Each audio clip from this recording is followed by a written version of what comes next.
Pada kesempatan kali ini, kita akan membahas salah satu isu lingkungan yang sangat penting dan relevan di masa sekarang, yaitu penipisan lapisan ozon. Lapisan ozon yang terletak di stratosfer berfungsi sebagai pelindung bumi dari radiasi ultraviolet berbahaya yang dapat menyebabkan berbagai masalah kesehatan, mulai dari kanker kulit hingga gangguan mata.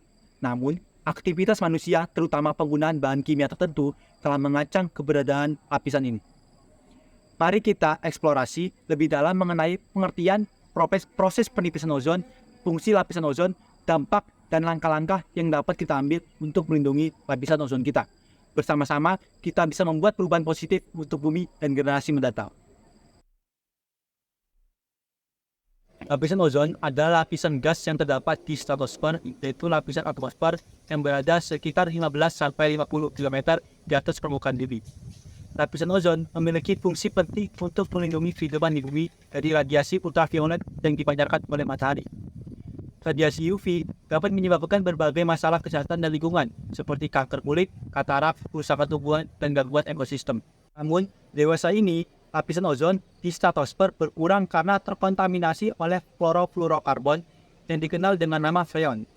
Freon adalah senyawa kimia yang terdiri dari unsur fluorin, fluorin, dan karbon. Freon banyak digunakan sebagai bahan pendingin pelarut dan propelan dalam aerosol. Freon dapat mencapai stratosfer dan bereaksi dingin dengan ozon, sehingga mengurangi jumlah ozon di lapisan tersebut. Bagaimana sih proses menipisnya ozon? Dilansir dari kompas.com, lubang ozon pertama kali ditemukan pada awal 1980 di atas wilayah Antartika atau Kutub Selatan.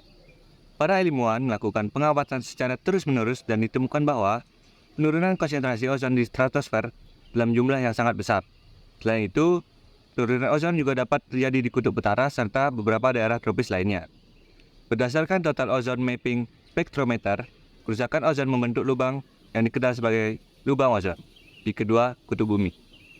Total Ozone Mapping Spectrometer atau TOMS adalah instrumen satelit NASA untuk mengukur nilai ozon. Dari 5 instrumen TOMS, 4 diantaranya berhasil memasuki orbit. Proses terjadinya penipisan ozon berawal dari adanya emisi molekul gas yang mengandung klor dan brom yang dihasilkan dari berbagai aktivitas manusia dan proses alamiah. Karena gas tidak dapat bereaksi dan tidak larut dalam air, molekul gas tersebut terakumulasi di bagian bawah atmosfer. Akibat pergerakan udara, molekul gas akan terbawa ke atmosfer yang lebih tinggi dan mencapai stratosfer.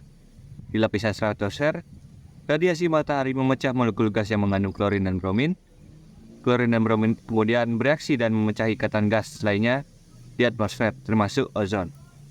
Reaksi yang terjadi mengakibatkan molekul ozon terpecah, sehingga mengurangi konsentrasi ozon di stratosfer. Oleh karena itu, semakin banyak bahan kimia yang mengandung senyawa klorin dan bromin akan merusak keseimbangan stratosfer di alam. Adapun fungsi dari lapisan ozon itu sendiri yaitu lapisan ozon berfungsi sebagai pelindung bagi kehidupan di bumi dari radiasi ultraviolet atau UV yang berbahaya. Radiasi ini dapat menyebabkan kerusakan pada kulit, kanker kulit, kerusakan mata, dan kerusakan pada sistem kekebalan tubuh. Lapisan ozon juga berperan dalam menjaga suhu bumi agar tidak terlalu panas atau tidak terlalu dingin. Penipisan lapisan ozon dapat meningkatkan intensitas radiasi UV yang sampai ke permukaan bumi. Hal ini dapat berdampak negatif bagi kesehatan manusia dan lingkungan. Beberapa dampaknya antara lain, yang pertama, meningkatnya risiko kanker kulit dan katarak pada manusia. Kemudian, menurunnya sistem kekebalan tubuh pada manusia dan hewan. Lalu mengganggu proses fotosintesis pada tubuh, mengurangi produktivitas pertanian dan perikanan, serta merusak material plastik dan karet. Adapun menanggulangannya, untuk mengatasi masalah penipisan lapisan ozon, diperlukan upaya bersama dari seluruh negara di dunia. Salah satu upaya yang telah dilakukan adalah menandatangani protokol Montreal pada tahun 1987. Protokol ini bertujuan untuk mengurangi produksi dan konsumsi freon dan senyawa lain yang merusak ozon. Selain itu, masyarakat juga dapat aktif dalam menjaga lapisan ozon dengan cara pertama, menggunakan produk ramah lingkungan yang tidak mengandung freon atau senyawa lain yang merusak ozon. Kemudian, mengurangi penggunaan alat pendingin seperti AC dan kulkas. yang menggunakan freon sebagai bahan pendinginnya. Kemudian menjaga kesehatan kulit dengan menggunakan tabir surya atau pakaian pelindung saat beraktivitas di luar ruangan. Kemudian menanam pohon dan tumbuhan hijau yang dapat menghasilkan oksigen dan menyerap karbon dioksida.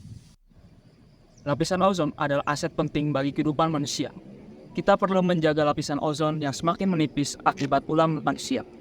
Dengan begitu, ayo kita jaga generasi kita yang akan datang dan diri kita sendiri dari dampak buruk sinar UV.